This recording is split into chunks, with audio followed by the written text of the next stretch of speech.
Hello, class 7th. Very good morning. How are you all? I hope all are fine and doing great. In this class, in science, we are going to study about the respiratory system in humans. है ना, जो श्वसन क्रियाएं होते हैं मानव के अंदर, उसके बारे में हम डिस्कस करेंगे. So the human respiratory system consist of the nasal cavity. Okay. The human respiratory system consists of the nasal cavity, pharynx, voice box that is larynx, okay, windpipe that is trachea, bronchi and lungs. Okay.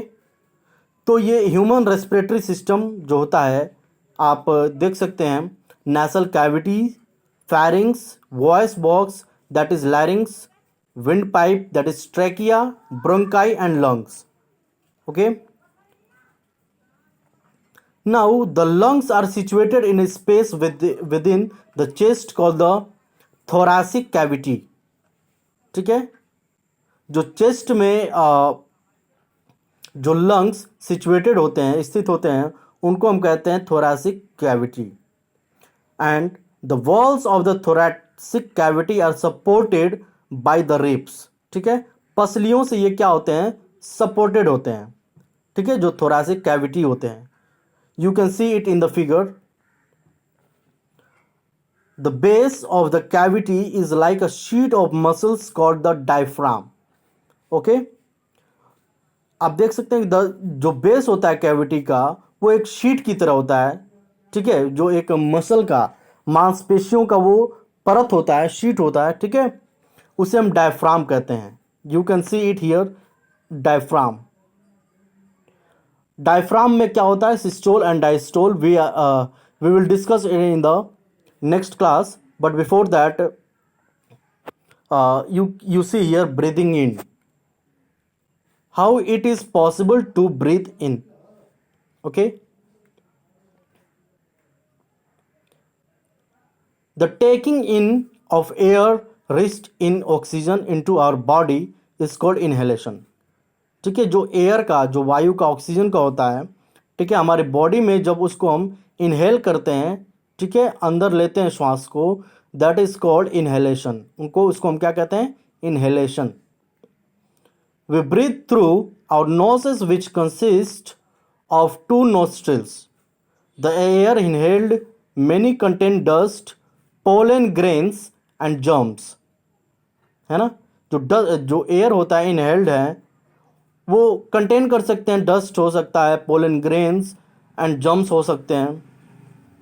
Clear.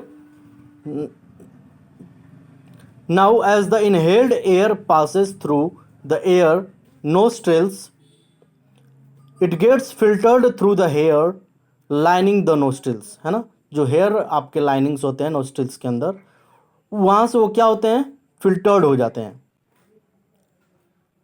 The dust particles and germs get trapped into the air. The nostrils contain blood vessels. और nostrils में blood vessels होते हैं. ठीक है. The warm blood flowing through the vessel warms the air. The cells lining the nostrils produce mucus. Okay. The sticky material moistures the air. It also helps in trapping germs. That is why we are advised to breathe through ear, nose and not through the mouth. यही advice किया जाता है, यही आपको सुझाव दिया जाता है कि आप जो है नाक से श्वास लें, न कि मुंह से. ओके. थ्रू द लंग्स, फेफड़ों के मदद से हम जो है, फेफड़ों के द्वारा, या हम यूं कह सकते, फेफड़ों के माध्यम से जब हम इनहेलेशन करते हैं, after passing through the nostrils the air enters the फैरिंग्स of the throat cavity. Throat cavity होता है ना, हमने पढ़ा था अभी. Enters the फैरिंग्स of the throat cavity. From फैरिंग्स two tubes open downward, one for food, that is oesophagus, and the other for air, that is trachea. The upper part of the trachea contains the larynx, also called the voice box. है ना, जो trachea का जो ऊपरी वाला हिस्सा होता है, वो लैरिंग्स कंटेन करता है, जिसको हम क्या कहते हैं, वॉइस बॉक्स भी कहते हैं, लैरिंग्स। ठीक है, याद रखेंगे। From the larynx air goes down the trachea और wind pipe. The wind pipe branches into two smaller tubes called the bronchi, that is singular bronchus.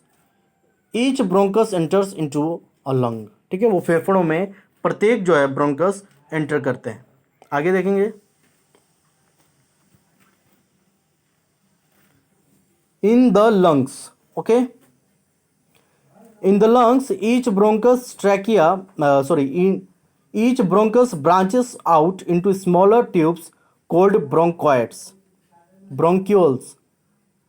At the end of these tubes are teeny sacs called alveoli, or you can say angular alveolus. Is it clear? Which resemble a bunch of grapes. Air from trachea enters the bronchi, then to bronchioles and then to alveoli. Each alveoli is surrounded by a network of capillaries. The walls of the capillaries and the alveoli are very thin and gases can pass through easily. Okay, the process, I hope कि आपको this ये process clear हो रहा होगा.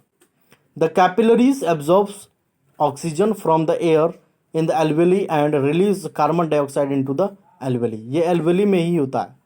What it absorbs the oxygen and it release the carbon dioxide.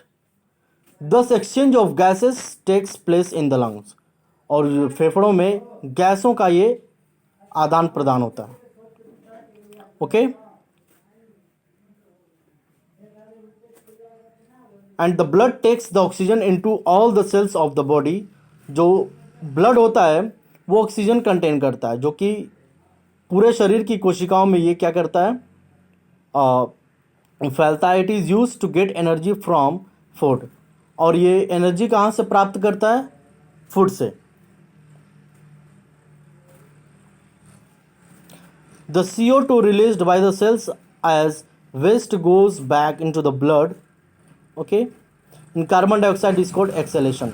और जो giving out of the CO2 होता है उसको हम एक्सेलेशन कहते हैं. ठीक है, so we are going to discuss the activity 3 in the next class. Okay, so that's all for today's class. Thank you.